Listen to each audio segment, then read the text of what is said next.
So, my question is around Maya. So God creates Maya and places us in this world. And it's only as our spiritual growth develops maybe we learn the truth.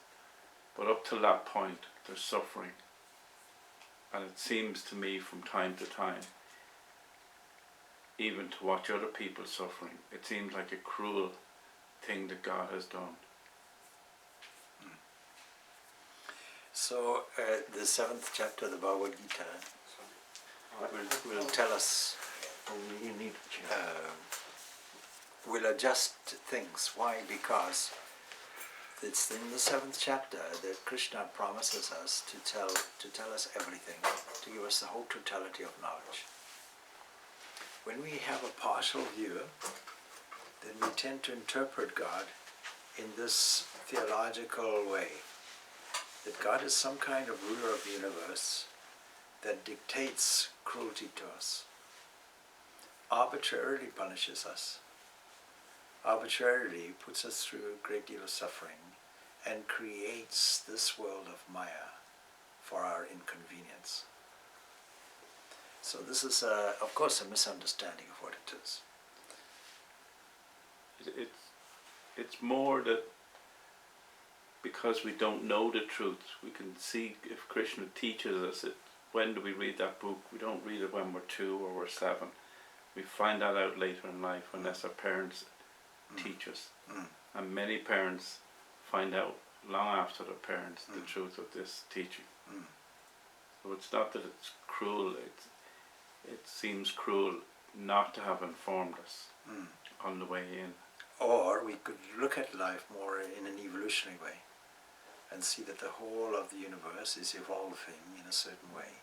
And part of the evolutionary process is to produce obstacles for us. And those obstacles, if we can't get round them sufficiently, become painful to us.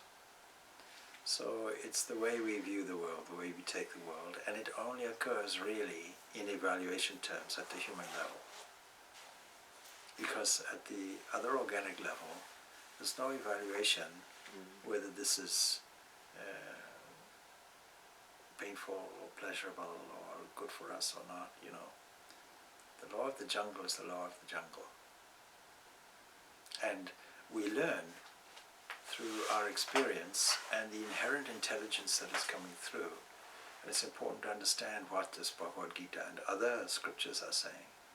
This Bhagavad Gita has no relevance unless the Upanishads are saying this, and the Upanishads are saying this, that there's only this one existence.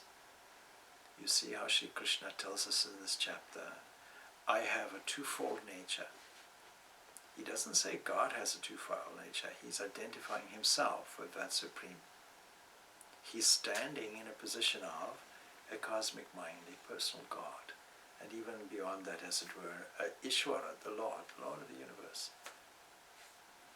It's that Lord of the universe that we interpret in human terms. Because if there was a human there governing the universe, we would put all the characteristics on that and then make a scapegoat for blaming and so on.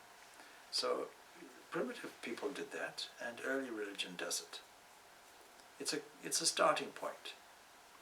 But we have to learn to have a penetrating vision into this nature itself, layer after layer, and see that it's an opportunity to take convenient steps, higher steps, more and more and more and more.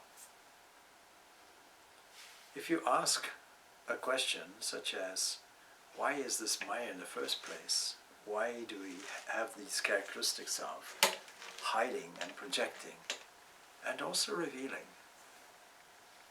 No one will answer that question. Vivekananda poses the same question and says, at least Hindus are honest enough to say, I don't know. Suffice to say that when we transcend all the evolutionary forces that we find, when we stand in the transcendent position, when we sit on God's throne, when we are posed in that position that God beams, when we sit on His throne, then it looks all different. And we have to be also astutely and acutely aware of the philosophical implications when we look at this life very closely. Because what we're complaining about, or what we're observing as a painful existence, is really only painful in a waking state. This we forget. And it is only really these great insights that the rishis have, as expounded in the Upanishads and other places, that there are different ways of looking at things. And when we shift our point of view, we're able to glide across the problems. But when we stick in a certain fixed position, and the fixed position is normally what we find from our childhood. It's in our childhood that we get conditioned nicely. But of course, even before our current childhood, there are many other childhoods that we went through. You trace it back, you can trace it right back to hydrogen. Hydrogen is there. And what is hydrogen basically? I was explaining on Sunday, hydrogen is basically electricity.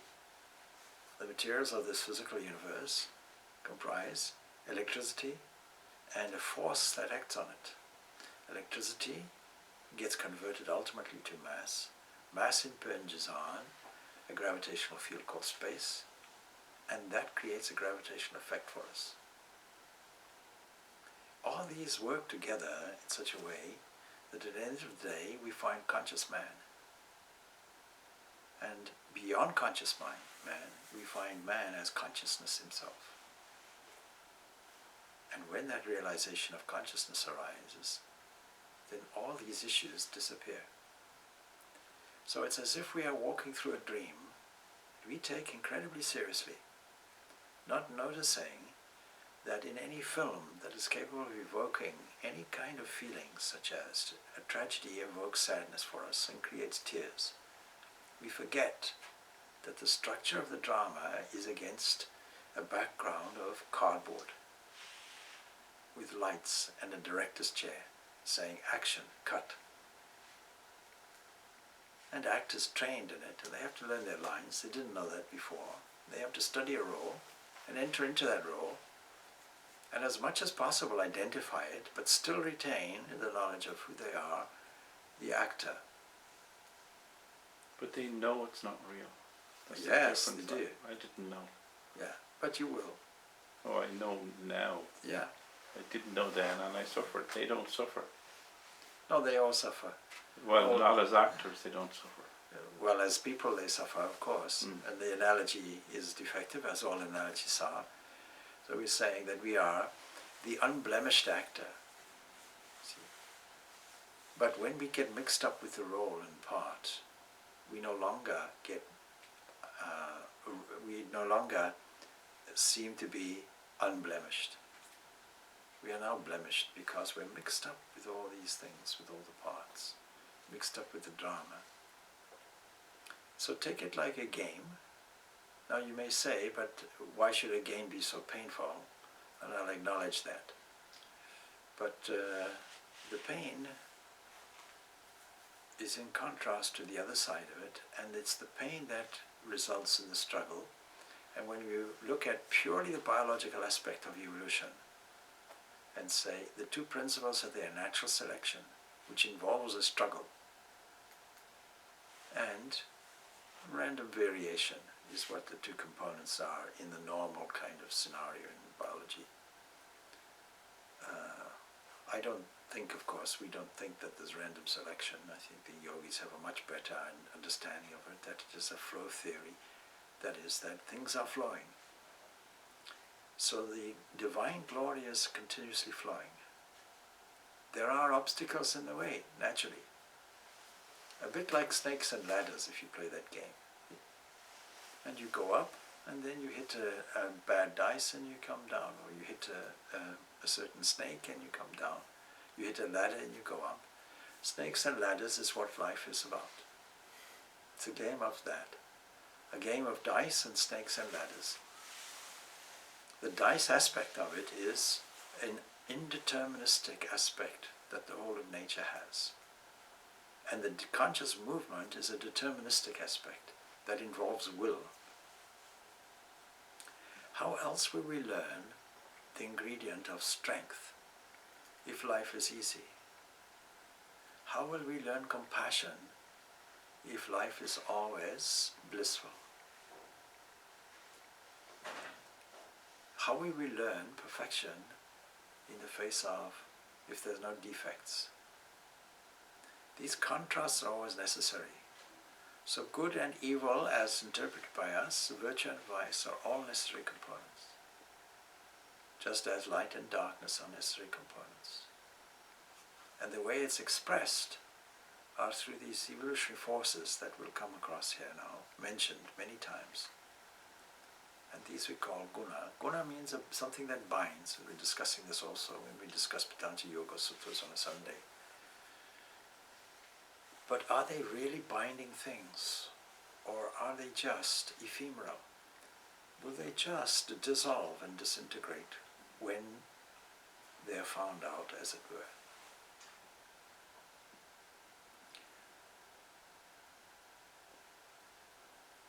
The whole of the Bhagavad Gita is centered around this problem that you bring up. Because there is Arjun in the midst of the greatest difficulty. And it's worth repeating the extreme difficulty which is there, namely that we are dealing with the most difficult aspect of human experience, namely death. It's not his own death he's afraid of. He is a heroic temperament. We're talking about Arjun. He's brought up as a warrior. Maybe come to this side.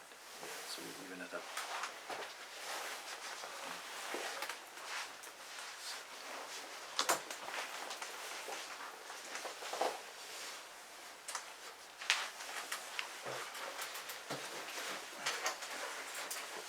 Suffering from a great psychological breakdown.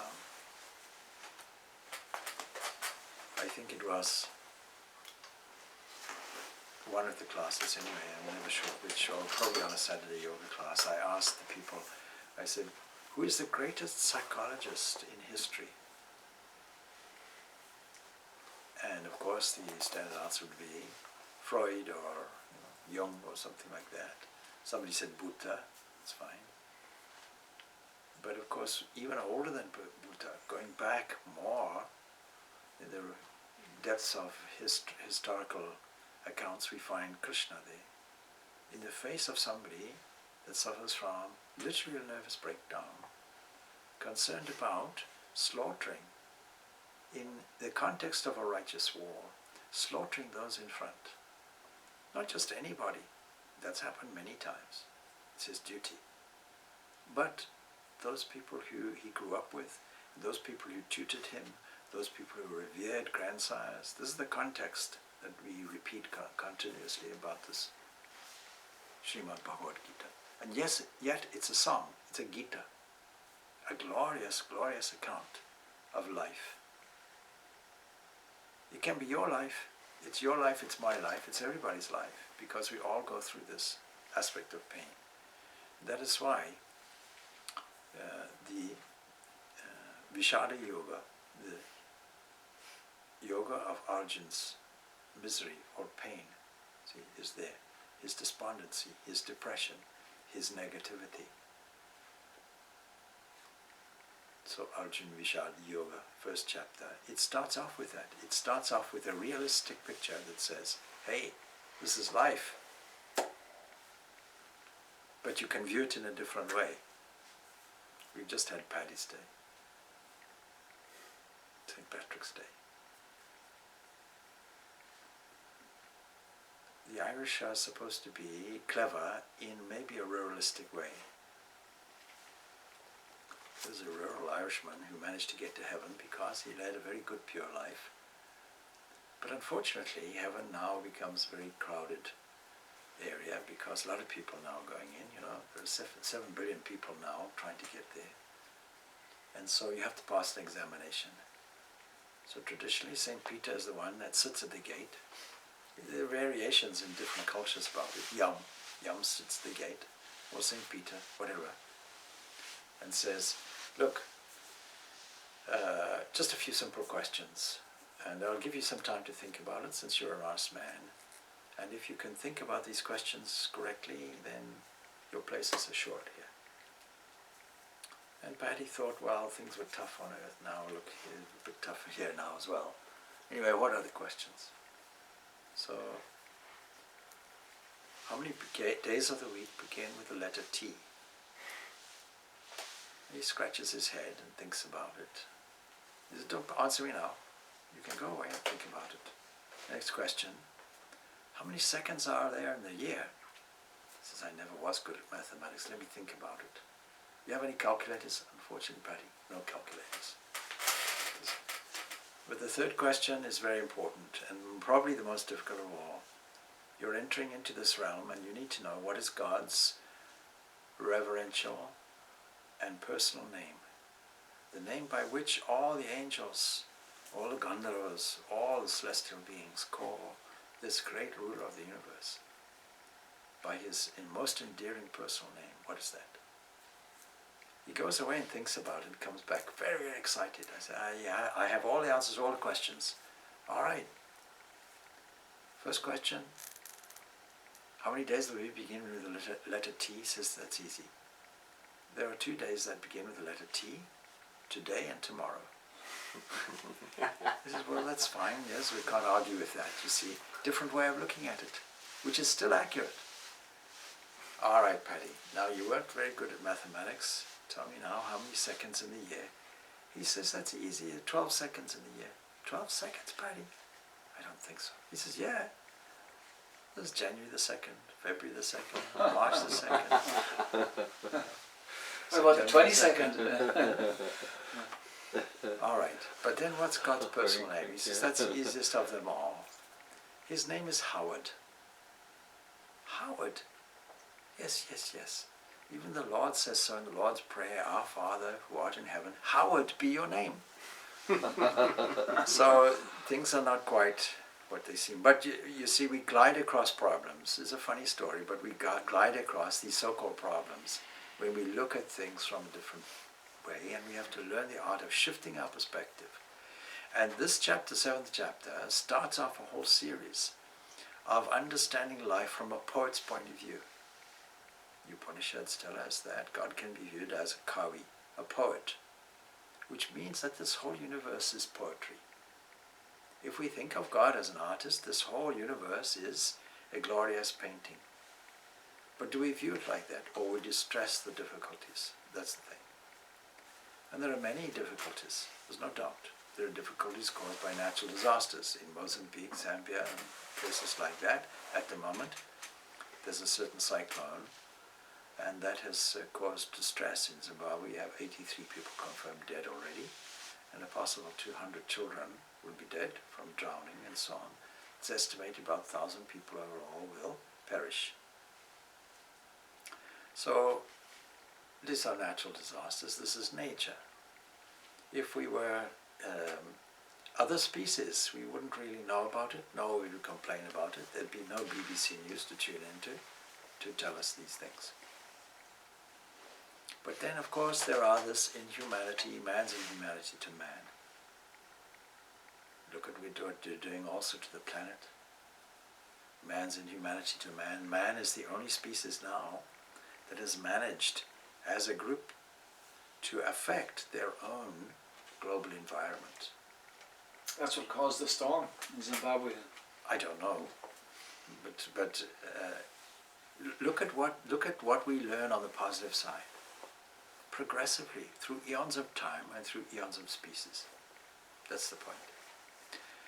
It is well known that bottlenose dolphins, fish, what it means is that a lead dolphin in a certain area uses their tail in shallow waters to stir up mud, and the others follow, and that increases a circle more and more and more, something like a net, and makes a muddy thing, a muddy pattern, and fish are caught in the middle, and the fish jump out into the dolphin's mouth.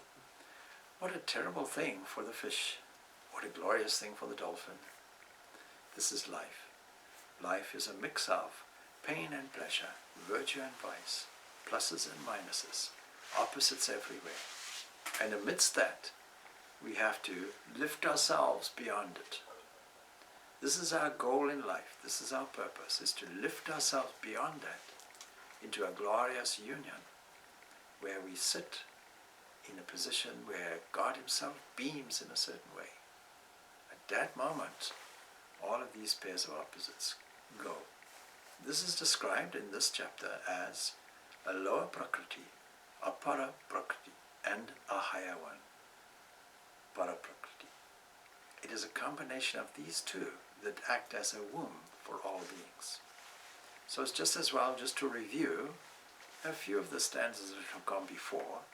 Right now, we are really looking at the start of delineating these glories. And we are at the stanza 8, but if we go back a little bit, we'll see some remarkable statements.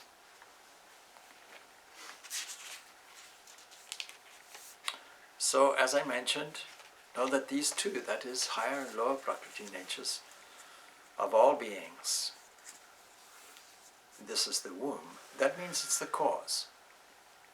And then it goes on, I am the origin and dissolution of the whole universe. It's worth pausing about that. Now I know we covered this previously, but it's so important that we can stress it. So Jagataha, the world, Prabhavaha, the source, and also Pralayaha, dissolution. Tata, also dissolution.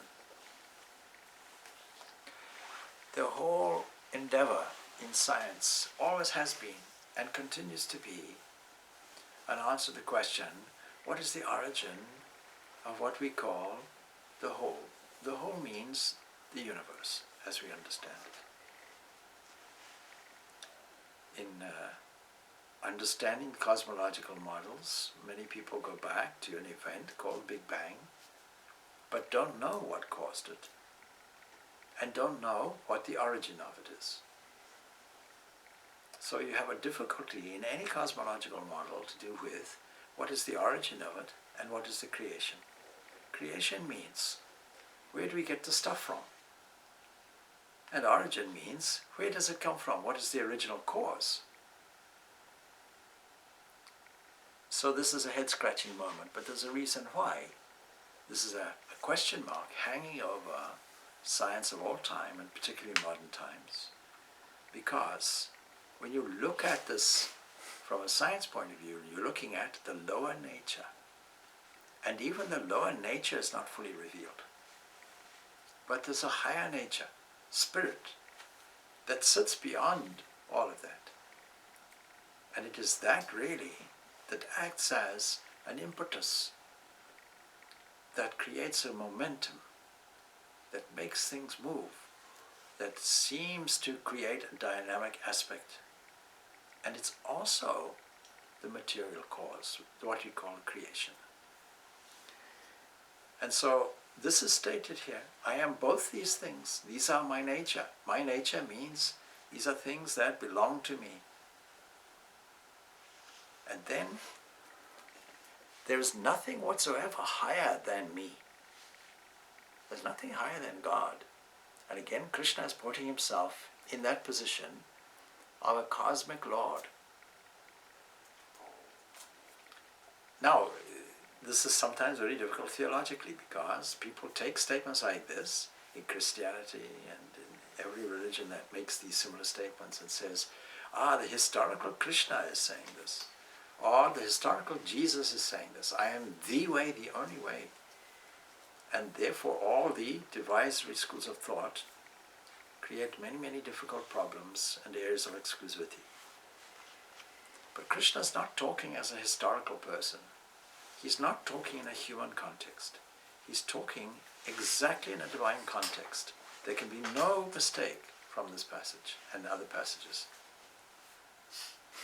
that he's standing in a transcendent position and as Lord of the universe, entering into things as an inner controller, antaryami, says the Brihadaranyaka Upanishad. Having made it, I entered into it. But where is it coming from? There's only one entity.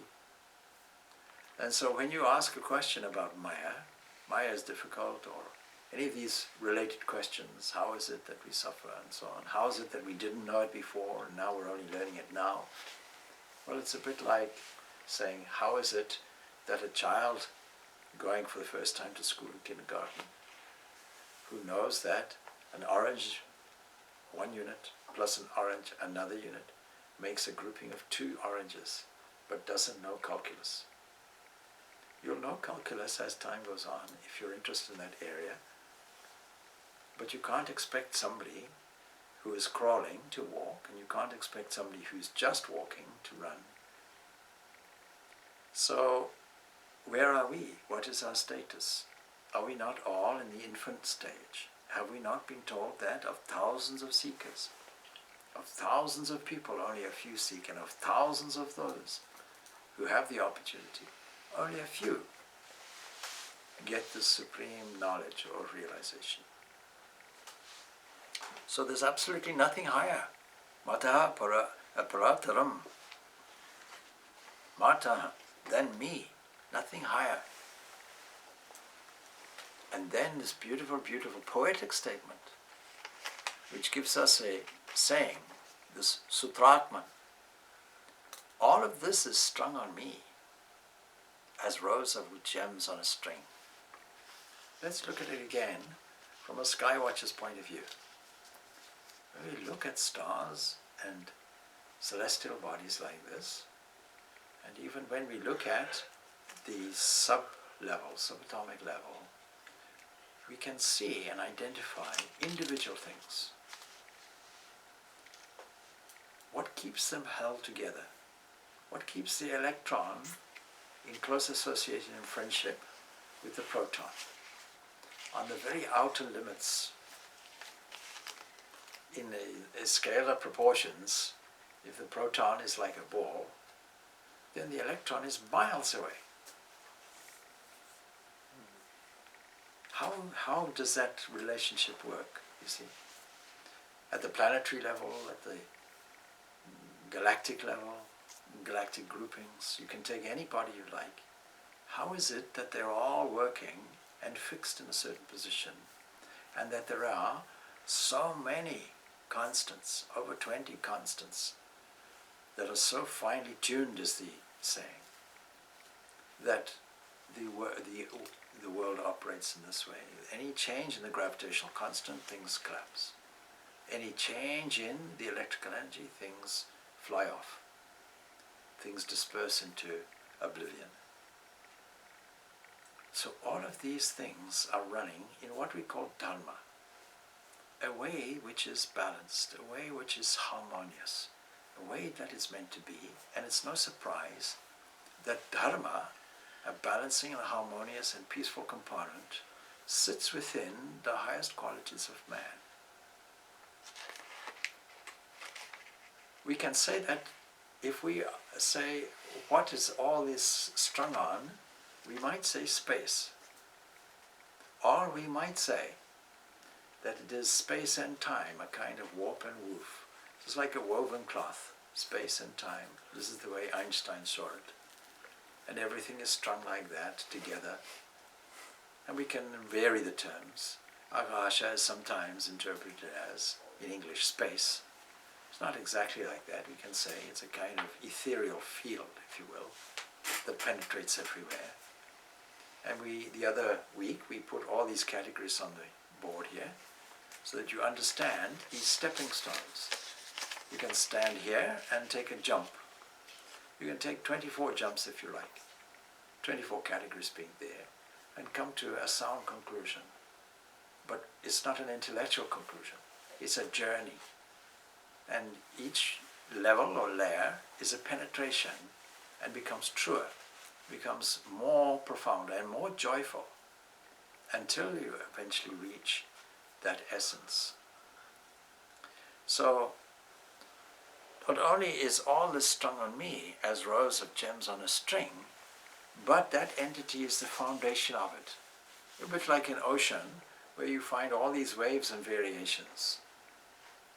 And they project and they collapse. I'm the origin and dissolution. A wave, you find, is an origin, that is a certain a certain origin of the wave, a certain start of the wave. You can see a build-up on it, and then the wave comes, and then we see it all go down and enter back into the ocean. Did it really enter into the ocean? Or was it just the ocean erupting and like breathing, sighing and relaxing, exerting and relaxing, breathing in and breathing out, as it were? All these acting like a fluid of water doing this. It is only the one entity that is doing this. Of course, looking at these individual things, we take it in a separate way. And then our theological conditioning might say, well, God is in his heaven, outside of all this, beyond. God is in his heaven and all is well, right with the world, is the saying. Not involved. We have to struggle. And he's playing a cruel joke on us. No, that's not the case.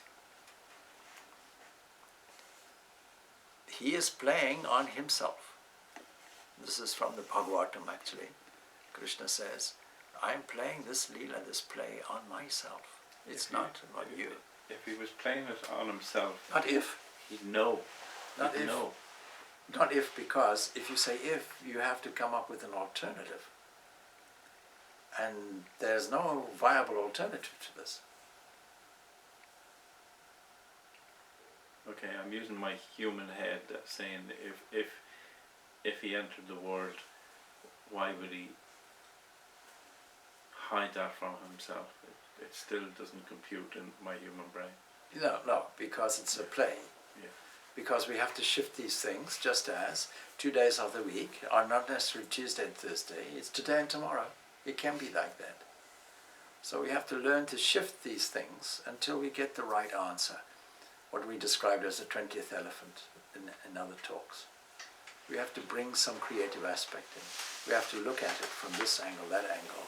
That's what philosophy gives us. That's what Vedanta gives us. Vedanta says, if you choose, from a beginner's point of view, you can think that there's an origin and dissolution. You can think that there is an entity standing here and progressing from A to B to C to D. You can think that I'm an embodied entity and the world is on the other side of it, and I have to deal with all these pluses and minuses, and things are tough. We have to deal with the idea that there are psychological difficulties, emotional difficulties that arise from only our reactions and our conditioned mind, our subconscious mind, that takes all this information in, reserves and stores it without any will and control. But man has a will to exert. And when man starts exerting that will in a useful way, in a positive way, it becomes a revealer. If I can interrupt you, Swami, it just, I've worked out, if I had a child, a 4-year-old child, I wouldn't allow the child to watch a horror movie. I would let my teenage child watch the horror movie, because the teenager knows it's a movie. If I allowed my 4-year-old to watch it, it would frighten them, give them nightmares, seriously frighten them, traumatize them. So me as a father wouldn't do that. That's when it comes back to, here's a God that puts people through this. Yeah, here's a God that's a father and is cruel and jealous and punishing. Is an who's withholding the truth. Yeah. So we need to outgrow that point of view, isn't it? And here the 7th chapter is telling you how to outgrow that point of view, because you're seeing it from your own human interpretation of something, and Krishna is saying, here's the whole thing. Here's the totality of it. Not just the theological aspect of it that I learned when I was small. Somebody put that into my head and told me that God is an extra cosmic creator entity that is a jealous and punishing entity and is giving you all this difficulty. And then you ask a question, where was God when the Nazis did this? And where was God when this happened? And where was God with that? And that's an atheistic argument, of course. No, but We don't have a God like that. I can't answer the question if I don't have a God like that. But I have less of a problem with that. It's the withholding of the... Who's withholding? So there are these various aspects that are there, that come out in these three qualities of the universe, of nature, and we can view them as avarana and vikshepa, that is a hiding and also an appearing. It's when we look at that, and these are, fundamental primary terms, beginner's terms, if you will, beginner's aspects of seeing it like that. And then when we see it in a different way, we come to the next aspect, which is a revealing aspect. It depends if we want to commit ourselves to holding on to all the old ideas when we were 4, 5, 6, 7. We've outgrown those. We can see the world in a different light. We can see that God made the world and saw that it was good. Why do we see it as bad? We're not sitting where God sits and beaming from his throne. When we read these scriptures, that's why these scriptures are there, presented for us to imbibe, absorb, and live by, practice. So going forward is easier when the revelation is there. But that's my question, to watch younger people or people who haven't had this knowledge suffer. So They it don't doesn't have to. invoke compassion. No, they don't have to. And also your question is from the point of view that the child is born at one moment and stops the next moment. And we don't think of it like that, you see. So if you say that there's a linear progression and that there's an insertion of something at one moment that goes on, supposing you're a materialist, it goes on to a stop point and never comes back, and there's a blank thereafter, that's one position, is a materialist position. Another position would be, it starts at one moment and goes on infinitely. We won't buy into that. If it's infinite, it resolves infinite. Now what you're calling a child, or an adult, or any being whatsoever, even an ant, is nothing more than the hidden glory of the Lord of the universe, revealing itself through the glory itself. Just as you'd say, the rays of the sun reveal the sun. And the other way around is true. Because of the sun, there are rays emanating. When we see the clues and pick up the signposts that lead back to the origin, the originator and the dissolver, everything comes. So what should we teach children? A small phrase. Life is a journey. You come from God and you go to God. Now this is actually a very simple quotation, as a matter of fact. It's an Upanishadic quotation. It tells you exactly. You come from that and you're going to that. And what's in between is also that. At a higher stage you can tell people, you came from here, you're destined for there, and in between is the same thing. So that you understand ultimately that what began as an A and ends as what began as an alpha and ends as an omega is just a comma and a full stop.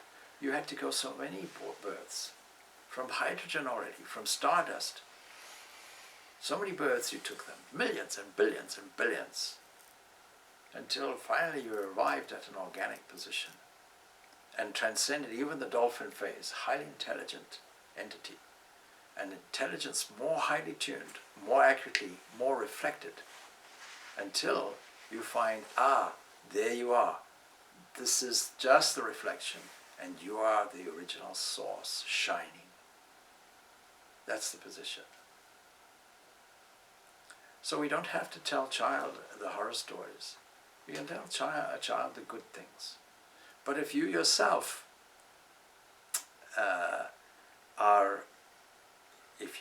are in a parental position and you don't take that responsibility for the child, it's the parent that controls what you watch, what you do. And it's the child that will follow the example of the parent. You don't have to demand that a child help you sweep the floor. When you take your broom and sweep the floor, the child asks, "Where's my little broom?" Wants to do the same. When you sit down in a shrine and meditate, the child wants to sit there too. May get restless, of course, but sees there that you're doing that. When parents do not squabble, the child becomes calm. When parents go and take their refuge in alcoholic drink, statistically we know that when they become alcoholics, there's a strong likelihood that the child will also be an alcoholic. When the parents are addicted to drugs, there's a strong chance that the child will do that. When parents who are socially disadvantaged exhibit that social disadvantage and happiness by antisocial behavior, the children follow suit.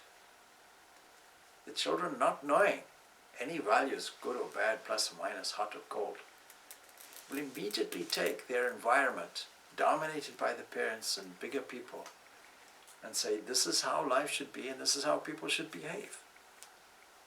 If you're a shouting father, then you'll have somebody, a child who will do the same. How many people, adults, tell us in the courses that we run, I resolved never ever to say what my father said or what my mother said. But you know what? I find myself saying it. Saying exactly the same thing. See? So, everybody has a role in this evolutionary process, and let's not make the mistake that there is an original life there, because what we see as a start of a sentence and a full stop is nothing more than a series of commas. And those series of commas go on perpetually. That's our understanding. And why shouldn't it be like that? What is the explanation for when a child is in a womb that it behaves completely differently and responds differently to different stimuli? This is a fact. So this is called guna and karma. Guna, inherited tendency. We won't argue whether it came from the DNA of the parents or whether it came from the child's own inherited tendencies. We believe it's own inherited tendencies, but you can have your own arguments about that and then come to nothing. The main thing is, what will we do with this? How will we overcome the difficulties that we have here now? How do we make philosophy practical? And that is why this book is here, Bhagavad Gita, because it makes this practical. It tells us things as they are, and in doing that, allows us to shift our thinking and evaluate things in a very different way, a higher way, and then to practice what we're taught, to emulate the example. In Germany, I'm giving a retreat based on the inspiration of the lives of saints, how we can be inspired just by studying the lives and emulating the lives of those people who managed to get close, who managed to get near God, and that nearness became a kind of oneness. And then those people came back to inspire us. And you cannot hide your light under a bushel or a bed, says Jesus. It shines for all to see. So let us, if we are knowledgeable enough, let us at least set something of an example to those who are following us. So, there's a beautiful start of this then, where a question is asked, is it ever possible for us to behold that entity, let's pose it as a hymn, as having become all these manifestations? Become. We're no longer saying within, we're now saying become. That's the truth. That's the truth about it. The rest is a beginning stage. The beginning stage is God made something and entered into it. That's fine. What's the next? Next, he's penetrating through it, manifesting through it. And what's the next thing? Manifesting as it. So this is the isness in the elements and beings is actually what we call God. Here called Ishvara. Rasaham apsa kunteya prabhasmi shashashishuryaha pranavaha sarvavedeshu shabda ke purusha darshu I am the sapidity in water, the taste in water. I meant to start this class with the hymn sheets, so you can sing this. But you did it last week anyway. See, I am the taste in water. See? What's the next line? No, I just remembered the tune. We'll go and get them. Yeah. I am I the know it's taste in in the water, 40, radiance in sun and moon. Yeah. I am the syllable Om. Like that, you see. Yeah. Okay. So, what is the logic of this, and what is the beauty of this? We start off with water because we know that everything comes from a state of fluidity. That's the first understanding that we have. So all of these particular aspects that we're reading now are not just manifestations. With only one entity, the Lord of the universe, himself manifesting as this. You see, he doesn't say, I am in water. It says, I am. What am I? I'm the essence of the water.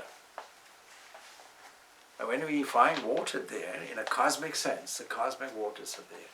And then when we find it in a categorical sense, which says that there's an elemental aspect called api, hopelessly translated as water, then what will we find is a force that we call electricity. When we combine what we call Apa and Prithivi, that is water and earth, we have electromagnetism. That's the force aspect of these tanmatras. And so we go as higher and higher. So we start off with Api, water. Prior to that is earth. Earth means also earthliness, earthiness.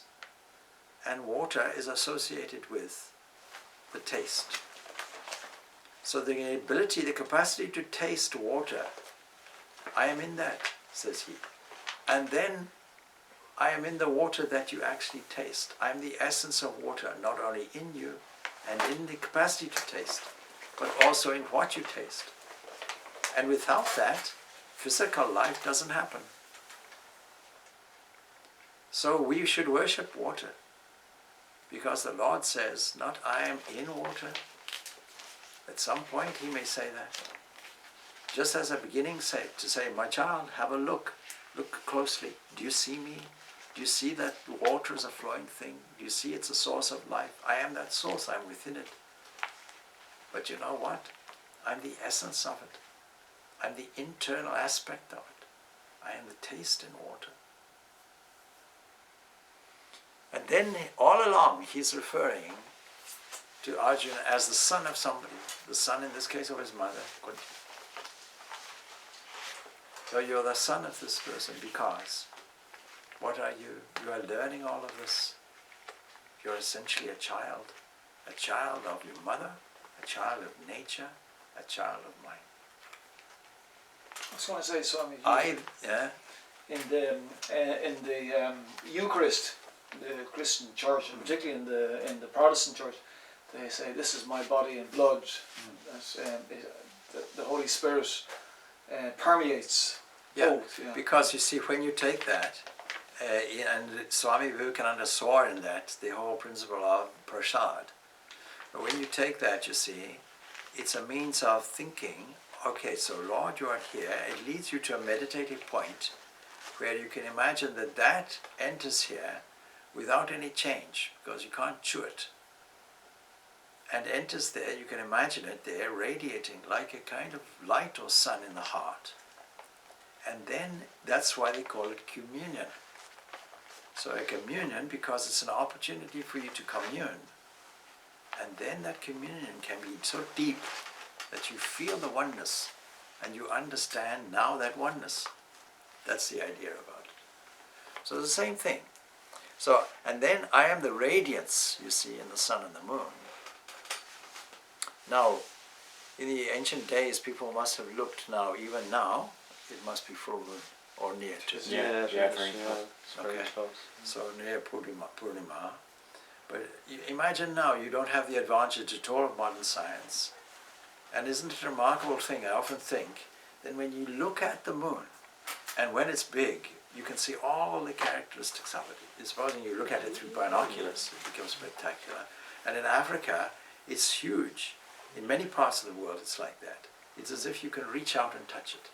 And you see there all the craters and all the various descriptions that are there. In the geographical descriptions of the moon, you know, there are names for craters, there are names for the sea of this and sea of that, sea of tranquility and so on, yeah. So they must have marveled at this and seen the relationship between that and the earth and how things grow and the seasons and how things run in lunar cycles. And how the mystery of how that sun has these lifespans of its own, how it waxes, how it wanes, how it goes to new moon, to quarter moon and so on. It's no mistake that all the many festivals are orientated around lunar months. Jewish festivals are orientated around the lunar month, the lunar calendar. Muslim festivals are operated around the sighting of the moon. And Hindu festivals too. And many ancient festivals are like that. It's clearly understood that the moon is a reflection. The moon gives you tranquility, and the moon is intrinsically tied up with the mind. And the sun is there also. So two twins, like two eyes, the sun and the moon, intimately connected, both radiating, as it were. One is borrowed radiance, because the mind's intelligence is borrowed. Just as the radiance from the sun is from the moon is borrowed from the sun.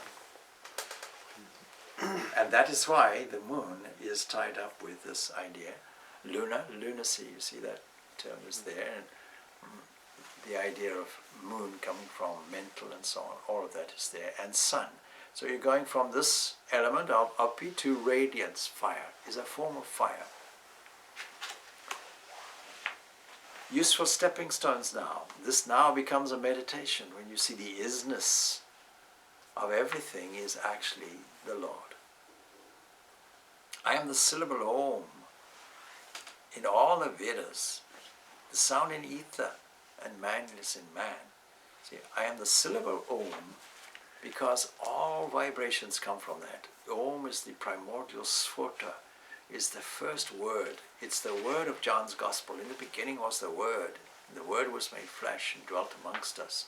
If we take this passage in a universal way, in a manifesting way, you see that the whole universe emanates from this one word.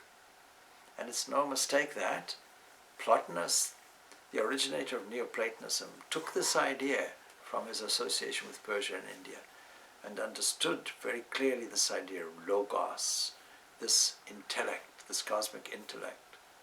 And where you have a concept, you have a word, and where you have a vibration, you have a manifestation.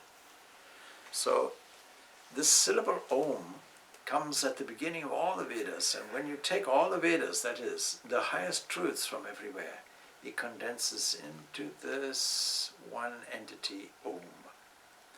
Om, as we describe it, really is so profound a thing, not just because of its sound, because it's not a word. It's an approximation of a sound. The yogis hear the sound itself.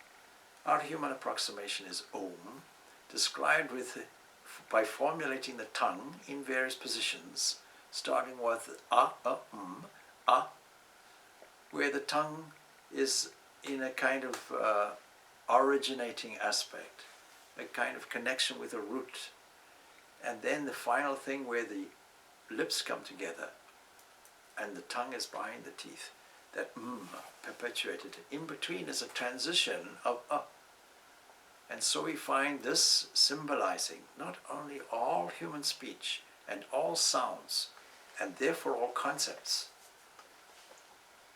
everything that we can think of in the mind, the original thinker, the cosmic mind itself. This is Om. And these three aspects representing a creativity where sound is created with the tongue in a position of origin, and where represents the sustaining, a preservation, a transition toward the end of it, which is a dissolution. And it's over.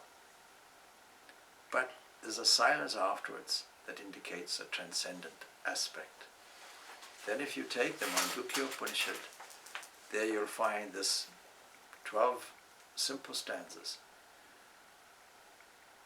so profoundly and so elaborately commentated on by Gaudapada, Adi Shankaracharya's grand teacher, to the extent that Shankaracharya himself makes a commentary on that, to see that this Om and a fourth Turiya, the fourth representing a transcendent state.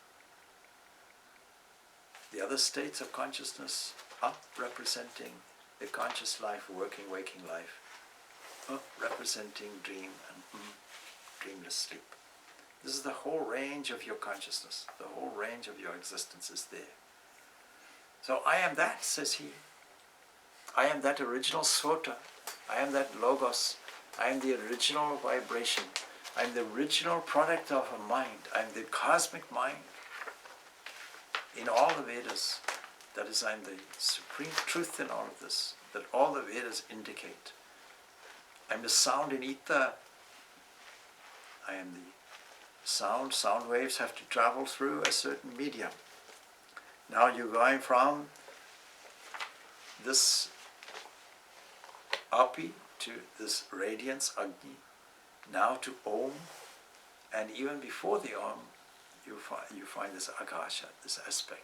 You're going through all the primordial tanmatras.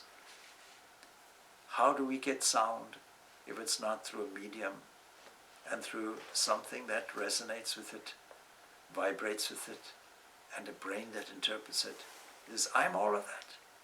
And with all of this available to me, and in so many stanzas here and hereafter it says, this culminates in what? Any man? No. Manless in man. What is this, a gender thing? No. It indicates the highest development of strength and what man is destined to become. I am that finest and most noblest thing. Not just man, but the highest character, exhibiting tremendous strength and willpower, because all of this requires will. If we don't exercise the will, then we don't have any discipline, we don't have any direction, we can't accomplish what we want. We can't take the instrument that we have and direct it in a useful way. So it's not sufficient for man just to simply assume the human form and carry on this human existence. Because the man who exhibits, or the human that exhibits human excellence in all of his doings, comes to a point of fulfillment. Man fulfills himself this way. This fulfillment is for the glory of the world, of the Lord. He adores God best, who fulfills himself as a person perfectly.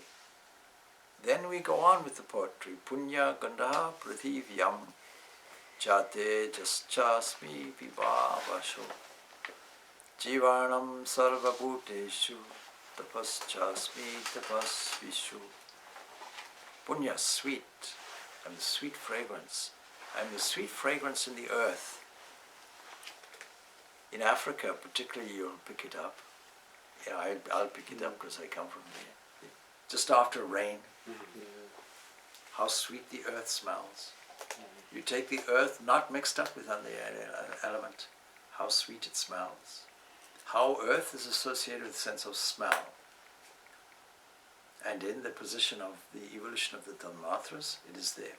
Prithivi is there, representing not only this subtle element, which we describe as earth, that means magnetism essentially, if you take it as a force or an energy.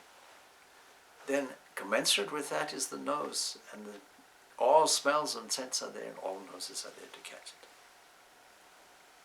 So you're going from uppers and going below that, as it were, and sweet fragrance in the earth. Not just the fragrance, it's sweet fragrance. When we catch it, when we look at it, when we attend to it, when we steer our direction toward it. Unless we ignore it because we're thinking of other things. And the brilliance in fire, going back to this whole element of fire, because when you are on the earth, what you do in an earthly way, You'll want to light up the night sky, or you'll want to light up, after daylight has disappeared, and create a fire. I am in that fire.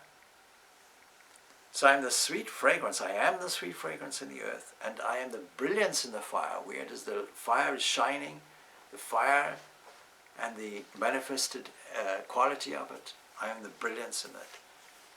I am the life in all beings, and the austerity in ascetics. Without that, a human being with arms and legs and torso and head and neck and so on and so forth, just a corpse, just a shell, in Ramakrishna's language, just a pillowcase. What fills it? God fills it. The eyes shine, it's God looking at you, sharing the brilliance, inner brilliance of its essence, shining through the eyes. And then austerity in ascetics, because it requires a self-will, it requires strength. In both cases, manliness in man, and austerity in ascetics, a willful conscious decision to change a certain pattern of behavior and go against the odds, and do it in a difficult way, because it is tapasya, see, tapas vishu, that is those who practice tapas. And tapas relates to the effect of friction, heat caused by friction, going against the grain, changing something, changing the norm, and in a revolutionary way, turning your life away, turning your life around. Most religions say your starting point is repentance. Some people who have a sense of humor say, I don't believe in repentance, I never repented in the first place. But you see, repentance is another way of saying, I have to take stock of my life and see where to make the adjustments and changes.